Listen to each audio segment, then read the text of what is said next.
सा देवं गौरीपुत्रं विनायक भक्तावासं स्मरे नित्यं मायुष्कामार्थसिद्धये प्रथमं वक्रतुण्डं च एकदन्तं द्वितीयकं तृतीयं कृष्णपिङ्गाक्षं गजवक्त्रं चतुर्थकं लम्बोदरं पञ्चमं च षष्ठमं विकटमेव च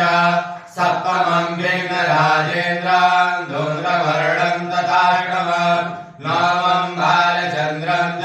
दशमं तु विनायकम् एकादशं गणपतिं द्वादशं तु गजाननं द्वादशैतानि नामानि सन्ध्याया पठेन्नरः न च विघ्नभयं तस्य सर्वसिद्धिकरं परम् विद्यार्थी लभते विद्यां धनार्थी लभते धनं पुत्रार्थी लभते पुत्रान् मोक्षार्थी लभते गतिं जपेत् गणपति स्तोत्रं षड्भिर्मासै फलं लभेत् संवत्सरेण सिद्धिं च लभते नात्र संशयः अष्टभ्यो ब्राह्मणेभ्योश्च लिखित्वा यः समर्पयेत् तस्य विद्या भवेत् सर्वा गणेशस्य